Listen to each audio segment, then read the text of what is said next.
السلام علیکم ورحمۃ اللہ وبرکاتہ۔ میرے شوہر بیرون ملک ہوتے ہیں اور ہم روزانہ ویڈیو کال پر بات کرتے ہیں۔ ایک دن ویڈیو کال کے دوران سگنل خراب ہوئے اور اسکرین پر کچھ سیکنڈ کے لیے گلچ آیا۔ اس گڑبڑ میں مجھے شوہر کے پیچھے دیوار پر لگی گھڑی کا وقت اور کھڑکی سے باہر کا منظر نظر آیا، جو لندن کا نہیں بلکہ میرے ہی گھر کی بالکنی کا تھا۔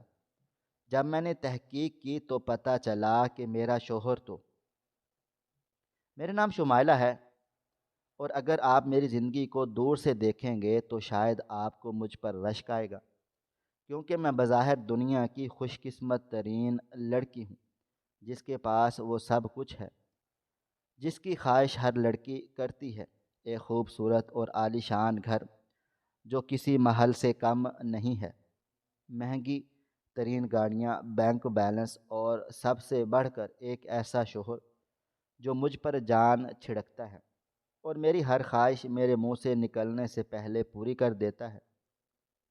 لیکن اس چمکتی ہوئی تصویر کے پیچھے ایک ایسا اندھیرا ہے جسے صرف میں محسوس کر سکتی ہوں۔ میری شادی کو 2 سال ہو چکے ہیں، اور ان 2 سالوں میں میں نے یہ سیکھ لیا ہے کہ تنہائی کسی خالی کمرے کا نام نہیں ہوتا، بلکہ تنہائی اس کیفیت کا نام ہے جب آپ کے پاس سب کچھ ہو مگر وہ انسان نہ ہو جس کے لیے یہ سب کچھ ہے۔ میرے شوہر عدیل شادی کے صرف ایک ہفتے بعد ہی اپنے بزنس کے سلسلے میں لندن چلے گئے تھے، اور تب سے میں اس بڑے سے گھر میں اکیلی ہوں۔ عدیل مجھ سے بہت محبت کرتے ہیں، اور یہ بات میں صرف اس لیے نہیں کہہ رہی کہ وہ میرا خرچہ اٹھاتے ہیں، بلکہ اس لیے کہ وہ 7 سمندر پار رہ کر بھی میرے ساتھ جڑے رہتے ہیں، شاید کچھ زیادہ ہی جڑے رہتے ہیں۔ عدیل کی محبت ایک عجیب قسم کی محبت ہے جس میں فکر اور حفاظت کا عنصر اتنا زیادہ ہے کہ کبھی کبھی مجھے گھٹن ہونے لگتی ہے۔ وہ مجھے ہر وقت اپنی نظروں کے سامنے رکھنا چاہتے ہیں۔ ہمارا معمول طے شدہ ہے، اور اس میں 1 منٹ کی بھی تاخیر کی گنجائش نہیں ہے۔ شام کے 7 بجے عدیل کی ویڈیو کال کا وقت ہوتا ہے، اور یہ وقت میرے لیے کسی امتحان سے کم نہیں ہوتا۔ مجھے اس کال کے لیے باقاعدہ تیار ہونا پڑتا ہے، جیسے میں کسی پارٹی میں جا رہی ہوں۔ عدیل چاہتے ہیں کہ میں ہمیشہ بن صبر کر رہوں۔ وہ مجھے بتاتے ہیں کہ مجھے کون سا رنگ پہننا چاہیے اور بالوں کا سٹائل کیسا ہونا چاہیے۔ شروع میں مجھے ان کی یہ رومانویت عجیب و غریب لگتی تھی۔ مجھے لگتا تھا کہ وہ مجھ میں دلچسپی رکھتے ہیں اور دور رہ کر بھی مجھے محسوس کرنا چاہتے ہیں، لیکن آہستہ آہستہ یہ فرمائشیں حکم کی شکل اختیار کر گئیں۔ اب اگر میں ان کی پسند کا لباس نہ پہنوں یا ذرا سی بھی بے ترتیبی ہو تو ان کا موڈ خراب ہو جاتا ہے، اور وہ مجھ سے لڑتے نہیں ہیں اور نہ ہی کبھی اونچی آواز میں بات کرتے ہیں، لیکن ان کی خاموشی اور ان کا روٹھ جانا مجھے اندر سے مار دیتا ہے۔ اس لیے میں نے اپنی پوری زندگی ان کی خوشی کے مطابق ڈھال لی ہے۔ میں گھر سے باہر نہیں جاتی سوائے انتہائی مجبوری کے، اور وہ بھی ان کی اجازت اور ڈرائیور کے ساتھ۔ میرے پرانے دوستوں سے میرا رابطہ ختم ہو چکا ہے، کیونکہ عدیل کو پسند نہیں کہ میں گھنٹوں فون پر سہیلیوں سے باتیں کر لوں۔ وہ کہتے ہیں کہ تمہارا وقت صرف میرا ہے شمائلہ، اور میں اس جملے کو محبت کا اقرار سمجھ کر خوش ہو جاتی ہوں۔ ہمارا گھر شہر کے ایک پوش علاقے میں ہے، اور حفاظتی نقطہ نظر سے یہاں ہر وقت سیکیورٹی رہتی ہے۔ عدیل نے گھر کے اندر اور باہر کیمرے لگوا رکھے ہیں جن کا کنٹرول ان کے پاس ہے۔ وہ کہتے ہیں کہ یہ سب میری حفاظت کے لیے ہے، تاکہ میں اکیلی محفوظ رہوں۔ لیکن کبھی کبھی مجھے لگتا ہے کہ یہ کیمرے میری حفاظت کے لیے نہیں ہیں، بلکہ میری نگرانی کے لیے ہیں۔ عدیل کو گھر کی ہر چھوٹی سی چھوٹی بات کا علم ہوتا ہے۔ مثلاً اگر میں نے لاؤنج کے پردے ہٹائے ہیں تو شام کو وہ کال پر پوچھ لیتے ہیں کہ آج دھوپ زیادہ تھی کیا، تم نے پردے کیوں ہٹائے؟ یا اگر میں کچن میں زیادہ دیر رہوں تو وہ مجھ سے پوچھتے ہیں کہ آج کیا خاص پکا رہی ہو جو اتنا وقت لگ رہا ہے۔ ان کی یہ معلومات مجھے حیران کر دیتی ہیں۔ میں اکثر سوچتی ہوں کہ وہ لندن میں بیٹھ کر اپنے بزنس پر دھیان دیتے ہیں یا سارا دن کیمروں میں مجھے دیکھتے رہتے ہیں۔ لیکن میں اس خیال کو فوراً جھٹک دیتی ہوں کیونکہ میں عدیل پر شک نہیں کر سکتی۔ وہ میرے لیے اتنی محنت کر رہے ہیں، پردیس میں اکیلے رہ رہے ہیں تاکہ مجھے ایک اچھی زندگی دے سکیں۔ میں ان کی شکر گزار ہوں، اور شاید یہی شکر گزاری مجھے ان کے عجیب رویے پر سوال اٹھانے سے روکتی ہے۔ عدیل ہمیشہ مجھے لندن کے قصے سناتے ہیں۔ وہ بتاتے ہیں کہ وہاں کا موسم کتنا سرد اور اداس ہے۔ وہ اپنی مصروفیات کا ذکر کرتے ہیں کہ کیسے وہ صبح سے رات تک میٹنگز میں مصروف رہتے ہیں۔ ان کے اپارٹمنٹ کا جو حصہ مجھے ویڈیو کال پر نظر آتا ہے وہ بہت ہی نفیس اور جدید ہے۔ پیچھے سفید دیواریں ہیں جن پر ایک مہنگی پینٹنگ لگی ہوئی ہے، اور ایک طرف بڑی سی کھڑکی ہے جس پر ہمیشہ بھاری مہرون رنگ کے پردے پڑے رہتے ہیں۔ عدیل کہتے ہیں کہ لندن میں پرائیویسی کا بہت زیادہ خیال رکھنا پڑتا ہے، اس لیے وہ پردے نہیں ہٹاتے۔ کبھی کبھار مجھے ان کی طرف سے گاڑیوں کی آوازیں یا ایمبولنس کے سائرن سنائی دیتے ہیں تو وہ کہتے ہیں کہ ان کا فلیٹ مین روڈ پر ہے، اس لیے شور شرابہ آتا ہے۔ میں نے کبھی لندن نہیں دیکھا، اس لیے میں نے ان کی ہر بات پر آنکھ بند کر کے یقین کر لیتی ہوں۔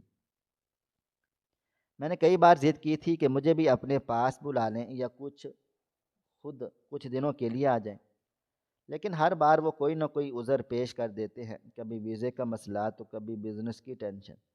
وہ کہتے ہیں شمائلہ، ابھی حالات سازگار نہیں ہیں، جیسے ہی سب سیٹل ہو جائے گا میں تمہیں بلا لوں گا۔ میں خود بھی تم سے دور رہ کر تڑپتا ہوں۔ ان کی میٹھی باتیں مجھے چپ کروا دیتی ہیں اور میں پھر سے انتظار کرنے لگتی ہوں۔ آج کا دن میرے لیے بہت بھاری تھا۔ صبح سے ہی دل پر ایک عجیب سا بوجھ تھا۔ موسم بھی بہت زیادہ خراب تھا، کالے بادل چھائے ہوئے تھے اور تیز ہوائیں چل رہی تھیں جو کھڑکیوں سے ٹکرا کر خوفناک آوازیں پیدا کر رہی تھی۔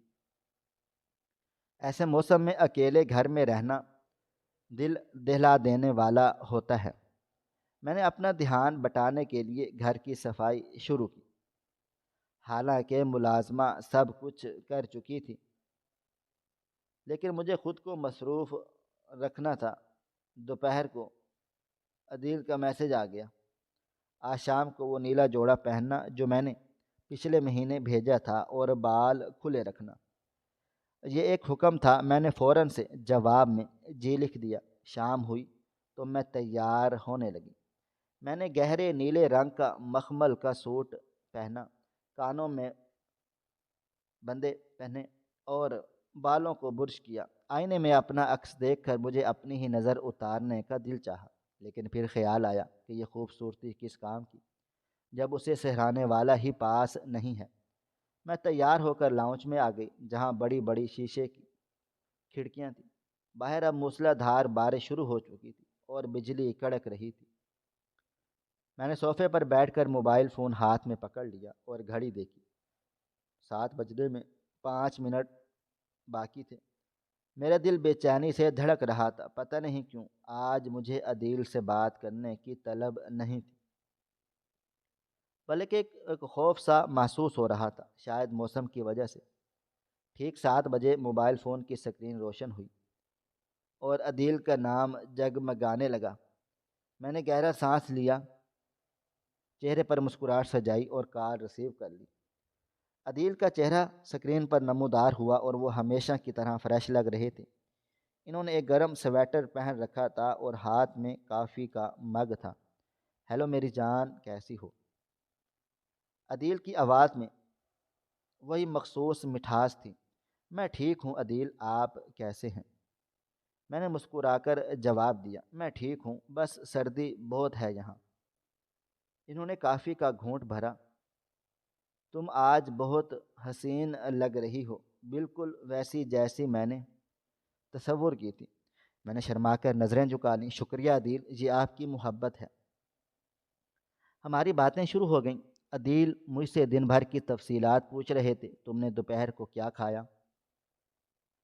آج تم لاؤنج میں زیادہ دیر کیوں بیٹھی رہ گئی؟ میں انہیں جواب دے رہی تھی، لیکن میرا دھیان بار بار باہر کی طوفانی بارش کی طرف جا رہا تھا۔ بجلی کی ایک زوردار کڑک ہوئی اور لائٹ چلی گئی۔ شکر ہے کہ گھر میں یو پی ایس تھا، اس لیے اندھیرا نہیں ہوا، لیکن انٹرنیٹ کے سگنل کمزور ہو گئے تھے۔ اور ہاں، وہاں پہ موسم بہت زیادہ خراب لگ رہا تھا۔ عدیل نے کہا کہ ہاں عدیل، بہت تیز طوفان ہے، مجھے ڈر لگ رہا ہے۔ میں نے سچ کہا، ڈرنے کی ضرورت نہیں ہے، میں ہوں نا تمہارے ساتھ۔ عدیل نے تسلی دی۔ اچھا سنو، مجھے تمہیں کچھ دکھانا ہے۔ میں نے تمہارے لیے ایک نیکلس پسند کر لیا ہے۔ وہ شاید کچھ اٹھانے کے لیے مڑے، اسی لمحے سکرین پر تصویر رک گئی۔ ہیلو عدیل، میں نے کہا۔ شاید سگنل ڈراپ ہو گئے تھے۔ ہاں ہاں شمائلہ، میں سن رہا ہوں، ایک منٹ رکو، یہاں بھی انٹرنیٹ سلو ہو رہا ہے۔ عدیل کی آواز کٹ کٹ کر آ رہی تھی۔ ویڈیو دوبارہ چلی، لیکن اس بار تصویر بہت دھندلی تھی اور پکسلز پھٹ رہے تھے۔ عدیل، آپ کی ویڈیو صاف نہیں آ رہی، میں نے شکایت کی۔ میں چیک کرتا ہوں، شاید وائی فائی کا مسئلہ ہے، عدیل نے کہا، اور پھر سکرین پر ایک عجیب سی ہلچل ہوئی۔ ایسا لگا جیسے عدیل موبائل کو ہاتھ میں لے کر کچھ کر رہے ہیں۔ کیمرے کا رخ بدلا، کبھی چھت نظر آئی، کبھی دیوار، اور پھر اچانک سکرین پر ایک گلچ آیا۔ رنگ آپس میں گڑمڑ ہو گئے، سبز اور جامنی لکیریں چلنے لگیں، اور پھر ایک سیکنڈ کے لیے بلیک آؤٹ ہو گیا۔ مجھے لگا کال کٹ گئی، لیکن کال چل رہی تھی، اور پھر ویڈیو واپس آئی، لیکن اس بار سکرین پر عدیل کا چہرہ نہیں تھا۔ شاید عدیل سے غلطی سے موبائل کا فرنٹ کیمرہ بند ہو کر بیک کیمرہ آن ہو گیا تھا، اور وہ موبائل کو کھڑکی کی طرف رخ کر کے پکڑے ہوئے تھے تاکہ سگنل چیک کر سکیں، یا شاید وہ کھڑکی کے پاس کھڑے تھے۔ مجھے لندن کی سڑکیں دیکھنے کا بہت اشتیاق تھا۔ میں نے غور سے سکرین کو دیکھا، لیکن جو منظر میرے سامنے ابھرا اسے دیکھ کر میرا خون رگوں میں جم گیا تھا۔ مجھے عدیل کے اپارٹمنٹ کے باہر لندن کا نظارہ نظر نہیں آیا۔ وہاں کوئی ڈبل ڈیکر بسیں نہیں تھی، کوئی صاف ستھری سڑکیں نہیں تھی، اور نہ ہی وہاں دن کا اجالا تھا، کیونکہ ٹائم زون کے فرق سے وہاں دن ہونا چاہیے تھا، بلکہ وہاں رات کا گھپ اندھیرا تھا اور تیز بارش ہو رہی تھی۔ یہ تو وہی موسم تھا جو میرے شہر میں تھا، لیکن صدمہ یہ نہیں تھا۔ اصل صدمہ وہ تھا جو مجھے اسٹریٹ لائٹ کی پیلی روشنی میں نظر آیا۔ کیمرہ ایک اونچائی سے نیچے کا منظر دکھا رہا تھا، اور سامنے سڑک کے اس پار ایک گھر کا گیٹ نظر آ رہا تھا، ایک بڑا کالے رنگ کا گیٹ جس پر سنہری حروف میں لکھا تھا عدیل والا۔ یہ نام، یہ گیٹ تو میرا گھر تھا، میرا اپنا گھر جہاں میں اس وقت بیٹھی ہوئی تھی۔ مجھے اپنی آنکھوں پر یقین نہیں آیا۔ میں نے پلکیں چپکائیں، جبکہ کہ شاید یہ میرا وہم ہو، شاید میں پاگل ہو گئی ہوں، لیکن منظر نہیں بدلا۔ کیمرہ تھوڑا سا اور اوپر اٹھا، اور اب مجھے اس گھر کی پہلی منظر کی بالکنی نظر آ رہی تھی، اور اس بالکنی کے پیچھے شیشے کی بڑی کھڑکی تھی جس کے پار لاؤنج کا منظر صاف دکھائی دے رہا تھا، اور وہاں صوفے پر نیلے رنگ کا سوٹ پہنے ایک عورت بیٹھی تھی جس کے ہاتھ میں موبائل فون تھا، اور وہ بت بنی موبائل فون کی سکرین کو گھور رہی تھی۔ وہ کوئی عورت کوئی اور نہ تھی، میں تھی، میں خود تھی۔ میں نے کانپتے ہاتھوں سے اپنا ہاتھ ہلایا، اور سکرین پر نظر آنے والی اس چھوٹی سی تصویر میں بھی اس عورت نے ہاتھ ہلایا۔ میرے منہ سے چیخ نکلتے نکلتے رہ گئی تھی۔ میرے دل پسلیوں سے اس قدر ٹکرانے لگا تھا کہ یہ ناممکن تھا، یہ نہیں ہو سکتا تھا۔ عدیل لندن میں تھے، وہ ہزاروں میل دور تھے، پھر ان کا موبائل فون مجھے میرے ہی گھر کے سامنے کیسے دکھا رہا تھا، اور وہ بھی اتنے قریب سے جیسے کوئی بالکل سامنے والی عمارت سے دیکھ رہا ہو۔ اس کا مطلب صرف ایک ہی تھا، اور وہ مطلب میری روح کو فنا کر دینے کے لیے کافی تھا۔ اس کا مطلب تھا کہ عدیل لندن میں نہیں ہے، وہ سات سمندر پار نہیں ہے، بلکہ وہ یہیں آس پاس ہیں، اسی گلی میں، اسی شہر میں، اور شاید میرے گھر کے بالکل سامنے والے فلیٹ میں جہاں سے وہ یہ ویڈیو بنا رہے ہیں۔ وہ شخص جس کے لیے میں نے 2 سال سے تڑپ رہی ہوں، جس کی ایک جھلک دیکھنے کے لیے میں گھنٹوں انتظار کرتی ہوں، تیار بھی ہوتی ہوں، اور وہ میرے گھر کے سامنے بیٹھ کر میرا تماشا دیکھ رہا ہے۔ وہ مجھے قیدی بنا کر خود جیلر کی طرح نگرانی کر رہا ہے۔ مجھے چکر آنے لگے، میرے ہاتھوں سے موبائل فون چھوٹ کر اسکرین پر گر گیا، لیکن کال ابھی بھی چل رہی تھی، اور وہ منحوس نظر میری اسکرین پر بھی منظر ابھی بھی چمک رہا تھا۔ میری دنیا الٹ چکی تھی، میرا اعتبار، میرا پیار، میرا انتظار، سب کچھ ایک لمحے میں ریزہ ریزہ ہو گیا۔ میں نے جس شخص کو اپنا مسیحا سمجھا تھا، وہ میرا جاسوس نکلا۔ باہر بادل زور سے گرجا، اور اس کی آواز میں مجھے اپنی بربادی کا اعلان سنائی دیا۔ موبائل فون میرے ہاتھ سے چھوٹ کر کلین پر گرا ہی تھا کہ کال کٹ گئی تھی۔ شاید سگنل بہت واقعی کمزور تھے، یا پھر قدرت مجھے سنبھلنے کا ایک موقع دینا چاہتی تھی۔ میرا دل پسلیوں سے ٹکرا رہا تھا، اور ماتھے پر پسینے کے قطرے نمودار ہو گئے تھے۔ میں نے کانپتے ہاتھوں سے موبائل فون اٹھایا، اسکرین سیاہ ہو چکی تھی، لیکن میری آنکھوں میں ابھی بھی وہ منظر نقش تھا، سامنے والی فلیٹ کی کھڑکی، اور اس میں نظر آنے والی میں خود۔ میرا دماغ معاف ہو چکا تھا کہ یہ کیا ہوا، لیکن مجھے سوچنے کی مہلت نہیں ملی، کیونکہ 1 منٹ کے بعد ہی موبائل فون دوبارہ بجنے لگا۔ اسکرین پر عدیل کا نام جگمگا رہا تھا۔ اس نام کو دیکھ کر پہلے مجھے کبھی محبت محسوس ہوتی تھی، مگر اب ایک خوف کی لہر میرے جسم میں دوڑ گئی۔ مجھے معلوم تھا کہ مجھے یہ کال اٹھانی ہے۔ اگر میں نے کال نہ اٹھائی تو عدیل کو شک ہو جائے گا کہ کچھ گڑبڑ ہے، اور اگر اسے پتہ چل گیا کہ میں نے سب کچھ دیکھ لیا ہے، تو شاید وہ بھاگ جائے گا یا کچھ اور کر گزرے گا۔ میں نے ایک گہرا سانس لیا، اپنے چہرے کو ہاتھوں میں رگڑا تاکہ خوف کے اثرات ختم کر سکوں، اور ایک مصنوعی مسکراہٹ چہرے پر سجا کر کال ریسیو کر لی۔ عدیل کا چہرہ دوبارہ اسکرین پر آیا۔ وہ بالکل پرسکون لگ رہے تھے، اور ان کے چہرے پر پریشانی کی کوئی رمق نہیں تھی۔ ارے یار، یہ انٹرنیٹ کو کیا ہو گیا ہے آج؟ عدیل نے بیزاری سے کہا کہ تمہاری ویڈیو رک گئی تھی، اور پھر کال ہی کٹ گئی تھی۔ تم ٹھیک تو ہو؟ موبائل فون گرنے کی آواز آئی تھی۔ ان کا لہجہ اتنا نارمل تھا کہ مجھے حیرت ہوئی کہ یہ شخص کتنا بڑا اداکار ہے۔ میں نے اپنی آواز کو قابو میں رکھتے ہوئے کہا، ہاں عدیل، وہ بجلی اتنے زوروں سے کڑکی تھی کہ میں ڈر گئی، اور موبائل فون ہاتھ سے چھوٹ گیا۔ میں ٹھیک ہوں۔ عدیل ہنس پڑے، ڈرپوک کہیں کی، میں ہوں نا تمہارے ساتھ۔ ویسے اب سگنل ٹھیک ہیں۔ وہ دراصل میں کھڑکی کے پاس جا کر سگنل چیک کر رہا تھا، شاید اسی لیے ویڈیو رک گئی تھی۔ انہوں نے کتنی صفائی سے جھوٹ بولا تھا، حالانکہ میں جان چکی تھی کہ وہ کھڑکی کے پاس جا کر سگنل نہیں چیک کر رہے تھے، بلکہ اپنے سامنے والے فلیٹ یعنی میرے گھر کا نظارہ کر رہے تھے۔ اچھا دل، اب میں بہت زیادہ تھک ہار گئی ہوں، سر میں درد ہو رہا ہے، کیا ہم کل بات کریں؟ میں نے بہانہ بنا دیا، کیونکہ اب میں مزید ان کا چہرہ دیکھنا میرے لیے ناممکن ہو رہا تھا۔ عدیل نے فکر مندی سے کہا، ہاں ہاں، تم آرام کرو، موسم بھی خراب ہے، جلدی سو جانا، اور ہاں دیکھو، ڈرنا مت، میں ہمیشہ تمہارے ساتھ پاس رہوں گا۔ اس جملے نے کہ میں تمہارے پاس ہوں میرے اندر ایک طوفان برپا کر دیا۔ وہ واقعی ہی میرے پاس تھے، اتنا پاس کہ میں سوچ بھی نہیں سکتی تھی۔ میں نے جلدی سے شب بخیر کہا اور کال کاٹ دی۔ کال کٹتے ہی میں صوفے پر ڈھہ گئی۔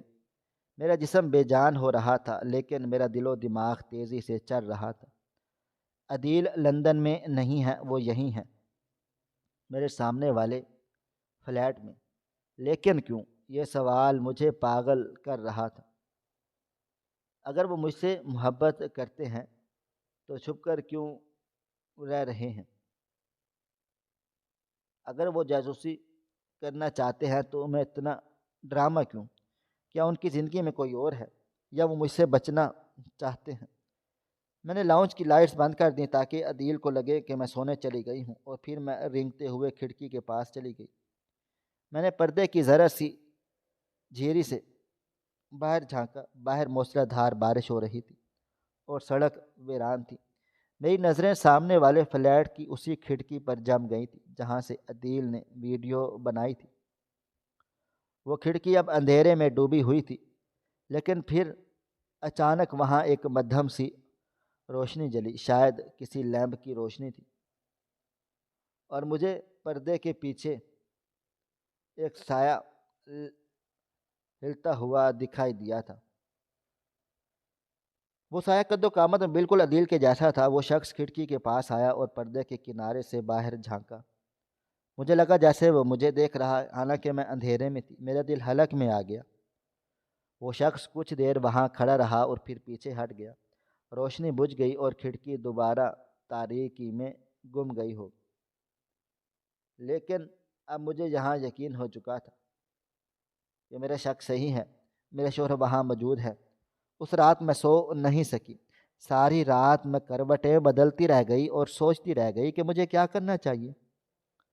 کیا میں سیدھا جا کر ان کا دروازہ پیٹ دوں یا گھر والوں کو بتاؤں؟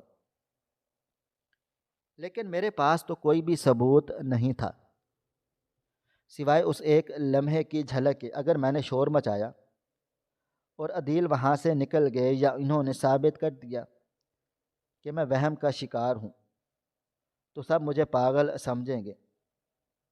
عدیل بہت شاطر ہے، وہ یقیناً اپنی صفائی میں کوئی کہانی گڑھ لیں گے۔ مجھے ٹھوس ثبوت چاہیے تھا۔ میں یہ جاننا چاہتا تھا کہ وہ اس فلیٹ میں کس کے ساتھ ہیں، کیا وہ اکیلے ہیں یا… اگلے 3 دن میری زندگی کے مشکل ترین دن تھے۔ مجھے ایک ایسی اداکارہ بننا پڑا جو اندر سے ٹوٹ پھوڑ چکی تھی لیکن باہر سے مسکرا رہی تھی۔ میں نے روزانہ عدیل کی کال کا انتظار کرتی، بالکل اسی طرح تیار ہوتی اور ان سے ہنس ہنس کے باتیں کرتی تھی۔ لیکن اب میری نظریں عدیل کے چہرے پر نہیں تھی بلکہ ان کے بیک گراؤنڈ پر ہوتی تھی۔ میں نے ان کی ہر حرکت کو نوٹ کرتی تھی۔ میں نے نوٹ کیا کہ جب ہمارے شہر میں اذان ہوتی تھی تو عدیل فوراً سے اپنا مائک میوٹ کر دیتے تھے یا زور زور سے باتیں کرنے لگتے تھے تاکہ آواز دب جائے۔ پہلے میں سمجھتی تھی کہ یہ اتفاق ہے، لیکن اب مجھے سمجھ آ رہا تھا کہ وہ کیوں کرتے تھے۔ میں نے یہ بھی نوٹ کیا کہ ان کے کمرے کی کھڑکی پر جو مہرون پردے تھے وہ بالکل ویسے ہی تھے جیسے سامنے والے فلیٹ کی کھڑکی پر لٹک رہے تھے، جسے میں نے دن کی روشنی میں اپنی چھت سے چھپ کر دیکھا تھا۔ میں نے ان کی جاسوسی شروع کر دی تھی۔ عدیل نے میرے لیے پنجرہ بنایا تھا اور اب میں اسی پنجرے سے ان پر نظر رکھ رہی تھی۔ میں سارا دن اپنے کمرے کی کھڑکی کے پیچھے چھپ کر سامنے والی فلیٹ کی نگرانی کرتی تھی۔ مجھے پتہ چلا کہ وہ فلیٹ تیسری منزل پر ہے اور اس کا نمبر 304 ہے۔ یہ میں نے اس وقت دیکھا کہ جب ایک ڈیلیوری بوائے پیزا دے کر وہاں سے چلا گیا، اور دن میں وہاں کی کھڑکیاں بند رہتی تھی اور کوئی ہلچل نظر نہیں آتی تھی، جیسے وہاں کوئی رہتا ہی نہ ہو۔ لیکن رات ہوتے ہی وہاں زندگی کے آثار پیدا ہو جاتے تھے۔ عدیل شاید دن بھر سوتے تھے اور رات کو جاگتے تھے تاکہ لندن کے ٹائم زون کا ڈرامہ کر سکیں۔ چوتھے دن ایک عجیب واقعہ ہوا۔ عدیل نے ویڈیو کال پر کہا، شمائلہ، آج مجھے ایک بزنس ڈنر پر جانا ہے، تو میں شاید کل کو کال نہ کر سکوں۔ ہاں، تم پریشان مت ہونا۔ میں نے کہا کوئی بات نہیں، آپ انجوائے کریں۔ لیکن میں سمجھ گئی تھی کہ وہ جھوٹ بول رہے ہیں، کیونکہ میں نے دوپہر کو دیکھا تھا کہ سامنے والی فلیٹ کی بالکنی میں کچھ کپڑے سوکھ رہے تھے، اور ان میں وہی گرے رنگ کی ٹی شرٹ تھی جو عدیل نے برسوں کال پر منگا لی تھی۔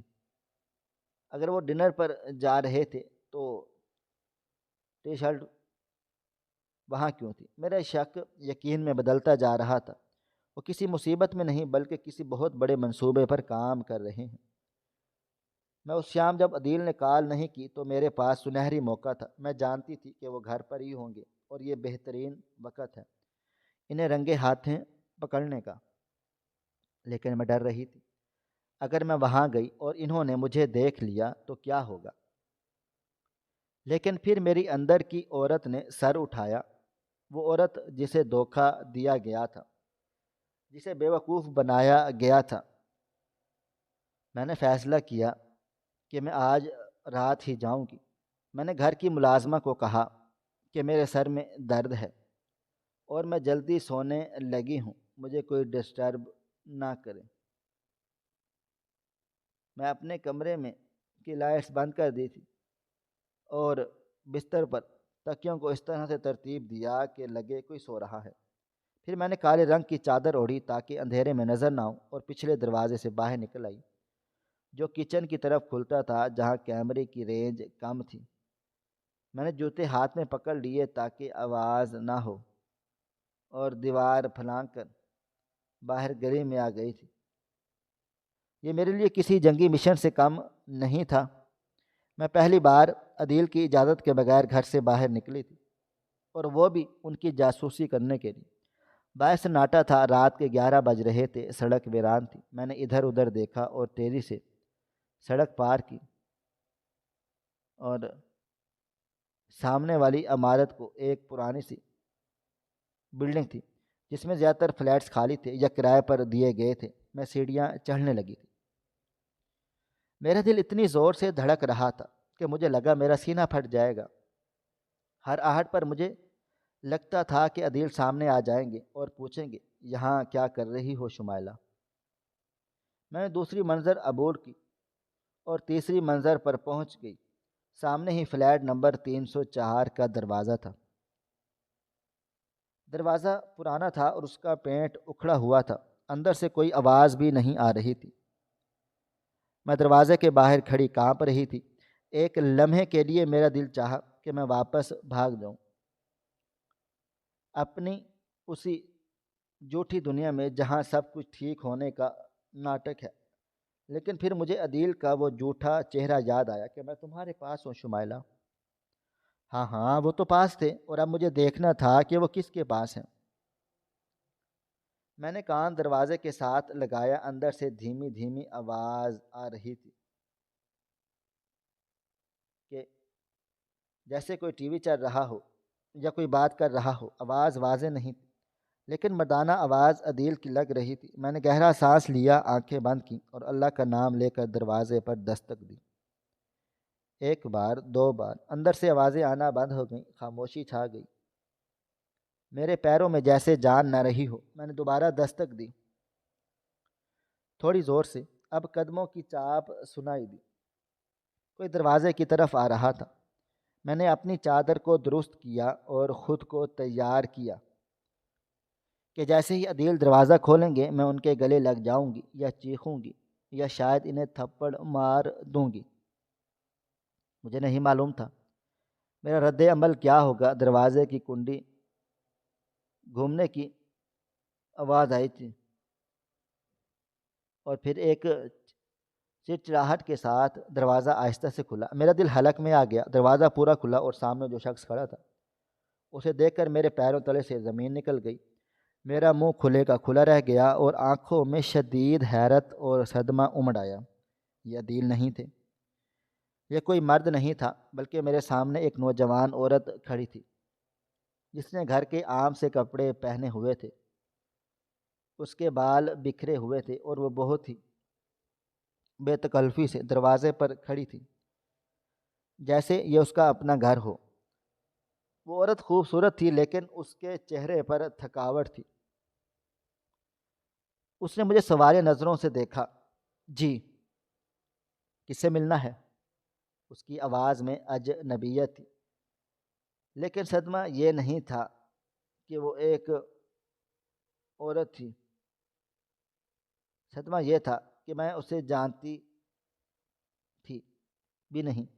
یہ کوئی اجنبی عورت نہیں تھی، یہ چہرہ میں نے پہلے دیکھا تھا، اسے یہاں دیکھنا میرے وہم و گمان بھی نہیں تھا۔ یہ وہی لڑکی تھی جو ہماری شادی کے البم میں عدیل کی کزن کے ساتھ کھڑی تھی، جس کے بارے میں عدیل نے کہا تھا کہ یہ دور کی رشتہ دار ہے اور بیرون ملک رہتی ہے۔ لیکن وہ یہاں کیا کر رہی تھی، اور وہ بھی عدیل کے خفیہ فلیٹ میں؟ میرے دل و دماغ میں ہزاروں دھماکے ہوئے۔ تو کیا عدیل کے پاس دوسری عورت ہے؟ کیا یہ ان کی پہلی بیوی ہے یا کوئی اور رشتہ ہے؟ میں بت بنی اسے گھور رہی تھی اور مجھے عجیب نظروں سے دیکھ رہی تھی۔ بی بی کچھ بولیں گی؟ میں نے اسے دوبارہ پوچھا۔ اس نے اسی لمحے عدیل کی آواز آئی، کون ہے سارا؟ اور عدیل خود چلتے ہوئے دروازے پر آ گئے۔ انہوں نے شارٹس اور ٹی شرٹ پہن رکھی تھی اور ہاتھ میں تولیہ تھا، جیسے ابھی نہا کر نکلے ہوں۔ مجھے دروازے پر دیکھ کر عدیل کے چہرے کا رنگ اڑ گیا تھا۔ ان کی آنکھیں پھیل گئیں اور ان کے ہاتھ سے تولیہ گر گیا تھا۔ شمائلہ، ان کے منہ سے بمشکل نکلا تھا۔ میں وہاں کھڑی تھی، میرے سامنے میرا شوہر اور ایک غیر عورت کھڑے تھے، اور ہمارے درمیان صرف ایک جوٹ کا ایک پل تھا جو اب ٹوٹ چکا تھا۔ مجھے چکر آنے لگے، لیکن میں گری نہیں تھی۔ آج مجھے گرنا نہیں تھا، آج مجھے سوال کرنے تھے۔ اس عورت نے عدیل کی طرف دیکھا اور پھر میری طرف، اور اس کے چہرے پر ایک طنزیہ مسکراہٹ آ گئی، جیسے وہ سب کچھ جانتی ہو۔ اوہ، تو یہ ہے تمہاری گڑیا؟ اس نے عدیل سے کہا۔ یہ جملہ میرے لیے آخری بار ثابت ہوا میرا شوہر، میرا گھر، میری محبت، سب کچھ ایک دھوکہ تھا، اور اس دھوکے کا سب سے خوفناک باب اب میرے سامنے کھلنے والا تھا۔ سارا کے منہ سے وہ جملہ، تو یہ ہے تمہاری گڑیا، سن کر مجھے لگا جیسے کسی نے میرے گال پر زوردار تمانچہ رسید کر دیا ہو۔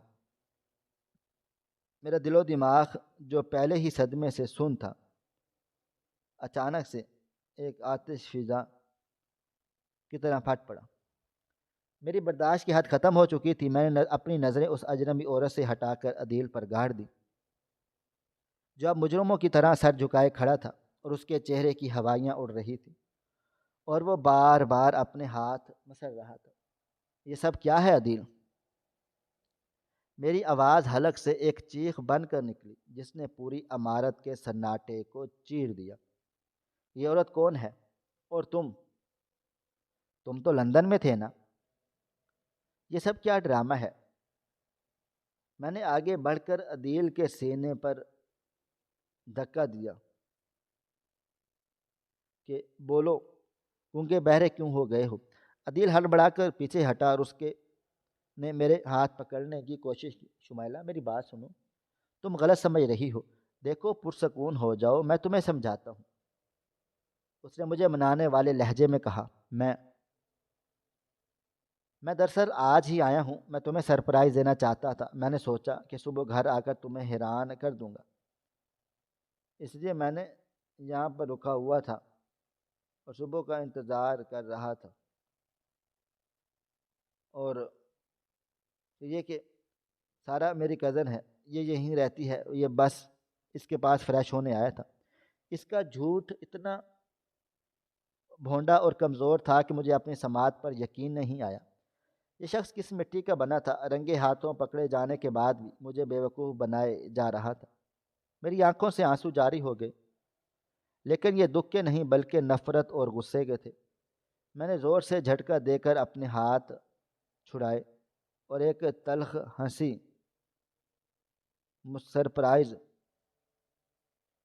تم مجھے سرپرائز دینے آئے تھے، میں نے طنزیہ انداز میں کہا، اور پھر میری آواز بلند ہو گئی۔ بند کرو یہ بکواس عدیل، خدا کے لیے مجھے مزید بیوقوف مت سمجھو، میں کوئی اندھی گڑیا نہیں ہوں جسے تم اپنی انگلیوں پر نچاتے رہو گے، میں سب جانتی ہوں۔ عدیل کے چہرے کے تاثرات بدلنے لگے، اس کی آنکھوں میں خوف کی جگہ الجھن نے لے لی تھی۔ تم کیا جانتی ہو؟ اس نے دھیمی آواز میں پوچھا۔ میں نے انگلی اٹھا کر اس کمرے کی طرف اشارہ کیا جس کا دروازہ نیموا تھا اور جہاں سے مجھے وہی مہرون پردے اور وہ پینٹنگز نظر آ رہی تھی جو میں روز ویڈیو کال پر دیکھتی تھی۔ میں جانتی ہوں کہ تم آج نہیں آئے عدیل، تم کبھی لندن گئے ہی نہیں، تم پچھلے 2 سال سے یہی ہو، اسی شہر میں، اسی فلیٹ میں، میرے گھر کے بالکل سامنے۔ عدیل کا منہ کھلے کا کھلا رہ گیا۔ میں نے بات جاری رکھی۔ میں نے تمہیں 3 دن پہلے ہی دیکھ لیا تھا جب تم ویڈیو کال پر سگنل چیک کرنے کے بہانے مجھے میرا ہی گھر دکھا رہے تھے۔ میں نے تمہیں اس بالکنی میں کپڑے سکھاتے ہوئے دیکھا ہے، میں نے پیزا ڈلیوری بوائے کو یہاں آتے ہوئے دیکھا ہے، اور میں تمہیں، میری آواز رند گئی تھی، کہ میں نے تمہیں رات کے اندھیرے میں چھپ کر مجھے گھورتے ہوئے دیکھا ہے۔ تم شوہر نہیں ہو عدیل، تم ایک جاسوس ہو، تم نے میری زندگی کو ایک تماشا بنا دیا ہے۔ میرا ہر لفظ ایک ہتھوڑے کی طرح ان پر برس رہا تھا۔ عدیل اب خاموش تھا، اس کا جھوٹا خول اتر چکا تھا۔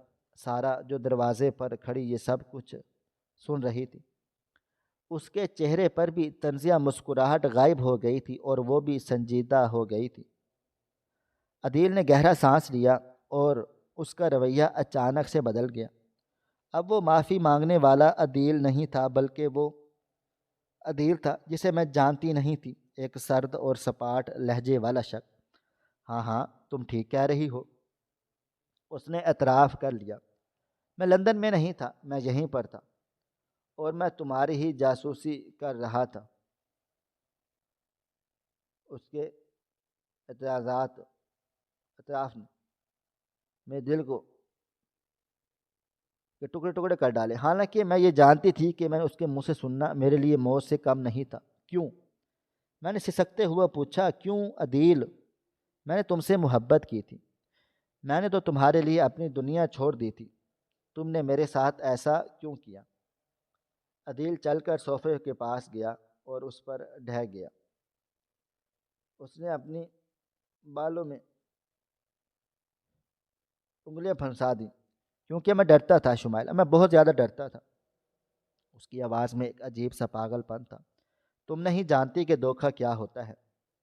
میری پہلی بیوی عالیہ نے، میں نے اسے کیا نہیں دیا تھا، وہ ایک غریب گھر کی لڑکی تھی، میں نے اسے محل میں بیاہ کر لایا، میں نے اسے سر کا تاج بنا لیا، میں اس کے گھر کی پوجا کرتا، لیکن اس نے کیا کیا کہ میری پیٹھ میں چھرا گھونپ دو، اور وہ میرے پیسے لے کر میرے ہی ڈرائیور کے ساتھ بھاگ گئی۔ اس نے میری مردانگی، میری محبت، میری عزت سب کا جنازہ نکال دیا۔ عدیل کی آنکھیں لال سرخ ہو گئی تھیں، وہ ماضی کے کرب میں مبتلا تھا۔ اس دن میں نے قسم کھائی تھی کہ اب میں کسی عورت پر بھی اعتبار نہیں کروں گا۔ محبت واقعی اندھی ہوتی ہے، لیکن میں اندھا نہیں بننا چاہتا تھا۔ جب میں نے تم سے شادی کی تو تم مجھے بہت اچھی لگی تھی، لیکن میرے اندر کا ڈر مجھے چین نہیں لینے دے رہا تھا۔ مجھے لگتا تھا کہ تم بھی عالیہ کے جیسی ہو، تم بھی جیسے مجھے لوٹ کر بھاگ جاؤ گی یا میری غیر موجودگی میں کسی اور سے ملو گی، اس لیے میں نے یہ لندن کا ڈرامہ رچایا۔ وہ کھڑا ہو گیا اور میری طرف بڑھا کہ میں تمہیں ٹیسٹ کروانا چاہتا تھا، کہ شمائلہ میں دیکھنا چاہتا تھا اگر میں دور ہوں اور تمہارے پاس ساری دھن دولت ہو، آزادی ہو، تو تم کیا کرو گی؟ کیا تم وفا کرو گی یا تم بھی عالیہ کی طرح نکلو گی؟ اس لیے میں نے یہ فلیٹ لیا، یہ سارا سیٹ اپ میرا لگایا تھا۔ سارا میری مدد کر رہی تھی، یہ میری کزن ہے اور میری ہمراز ہے، اس نے مجھے سیٹ اپ لگانے میں مدد کی۔ میں نے نفرت سے سارا کی طرف دیکھا جو اب نظریں چرا رہی تھی۔ تو یہ دونوں مل کر مجھے بیوقوف بنا رہے تھے۔ اور میں نے کیا کیا، کیا دیکھا؟ عدیل نے پرجوش انداز میں کہا، جیسے اسے کوئی بڑی کامیابی ملی ہو۔ تم پاس ہو گئی شمائلہ، تم واقعی وفادار ہو۔ میں نے تمہیں 2 سال ہر لمحہ دیکھا، تم گھر سے نہیں نکلی، تم نے کسی غیر مرد سے بات نہیں کی، تم نے میری ہر بات مانی، تم واقعی ہیرا ہو۔ وہ میرے قریب چلا آیا اور میرے کاندھے پر ہاتھ پکڑ کر بولا، اب مجھے یقین ہو گیا ہے، اب میرا ڈر ختم ہو گیا ہے۔ دیکھو، یہ سب تمہارے لیے تھا میری جان، میں تمہیں کھونا نہیں چاہتا تھا، اس لیے میں نے یہ سب کچھ کیا۔ اب ہم لوگ ساتھ رہیں گے، اب کوئی لندن نہیں ہوگا، اب میں گھر واپس آ جاؤں گا۔ وہ پاگلوں کی طرح ہنس رہا تھا اور مجھے گلے لگانے کی کوشش کر رہا تھا۔ مجھے اس کے لمس سے گھن آنے لگی تھی۔ میں نے پوری طاقت سے اسے دھکا دیا، دور رہو مجھ سے۔ میں چیخی چلائی، تمہیں لگتا ہے کہ یہ محبت ہے؟ تمہیں لگتا ہے کہ تم نے مجھے ٹیسٹ کیا ہے؟ نہیں عدیل، تم نے مجھے ٹیسٹ نہیں کیا، تم نے اپنی محبت کا قتل کیا ہے۔ میں کانپ رہی تھی۔ تم ایک نفسیاتی مریض ہو عدیل، تم نے اپنے ماضی کے سائے کو میرے حال پر مسلط کر دیا۔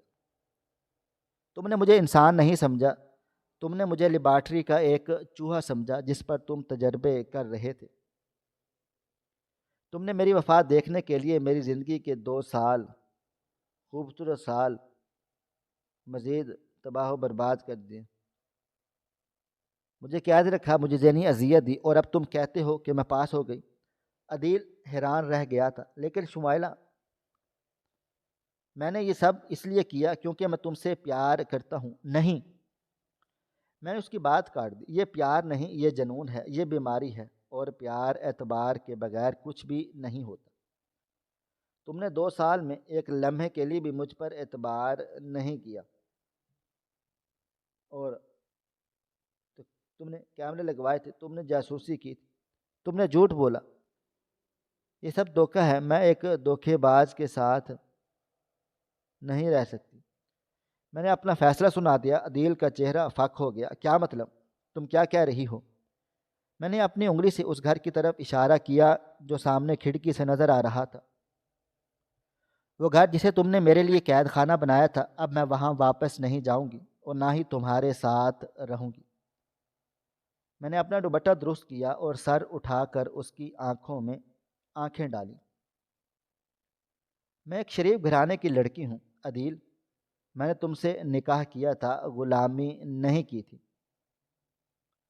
میں ایک ایسے شخص کے ساتھ زندگی نہیں گزار سکتی جو اپنی پہلی بیوی کے گناہوں کی سزا مجھے دے، جو شک کے ناگ کو اپنی سینے میں پال لے، اور جو اتنا گر جائے کہ اپنی بیوی کی جاسوسی کرنے کے لیے بھیس بدل کر سامنے والے گھر میں رہے۔ عدیل گھٹنوں کے بل بیٹھ گیا۔ شمائلہ، پلیز ایسا مت کرو، مجھے معاف کر دو، میں وعدہ کرتا ہوں کہ اب ایسا کچھ بھی نہیں ہوگا، میں سب ٹھیک ٹھاک کر دوں گا۔ وہ گڑ گڑا رہا تھا، لیکن اب بہت دیر ہو چکی تھی۔ میرے اندر کی عورت جاگ چکی تھی، وہ عورت جسے 2 سال تک میں نے دبائے رکھا تھا۔ کچھ ٹھیک نہیں ہو سکتا عدیل، کیونکہ شیشے میں بال آ چکا ہے۔ تم نے ثابت کر دیا ہے کہ تم ایک کمزور اور بد کردار انسان ہو جو اپنی بیوی کی پاکیزگی پر یقین کرنے کی بجائے ثبوت ڈھونڈ رہتا ہے، اور مجھے ایسے ثبوت دینے کی ضرورت نہیں ہے۔ میں دروازے کی طرف بڑھی۔ سارا نے مجھے روکنے کی کوشش کی۔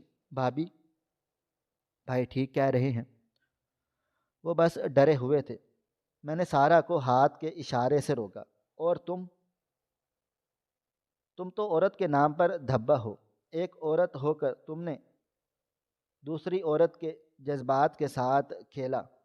تم نے میرے اس پاگل پن میں اس کا ساتھ دیا۔ تمہیں شرم آنی چاہیے۔ سارا شرمندگی سے پیچھے ہٹ گئی۔ میں نے دروازہ کھولا۔ باہر اب بھی بارش ہو رہی تھی، لیکن اب یہ بارش مجھے خوفناک نہیں لگ رہی تھی، بلکہ یہ مجھے پاک کرنے والی لگ رہی تھی۔ میں مڑی اور آخری بار عدیل کو دیکھا، جو زمین پر بیٹھا رو رہا تھا۔ عدیل احمد، میں نے اپنا آخری فیصلہ سنا دیا۔ کل تمہیں میرے وکیل کا نوٹس مل جائے گا۔ مجھے تم سے طلاق چاہیے، مجھے خلا چاہیے، کیونکہ میں بے شوہر تو رہ سکتی ہوں، لیکن ایک نفسیاتی مریض اور شک کی بیماری میں مبتلا شخص کے ساتھ ہرگز نہیں رہ سکتی۔ میری طرف سے تم آزاد ہو اپنی اس تنہائی اور شک کے ساتھ جینے کے لیے جس نے تمہیں اندر سے کھوکھلا کر دیا ہے۔ میں نے زور سے دروازہ بند کیا اور سیڑھیاں اترنے لگی۔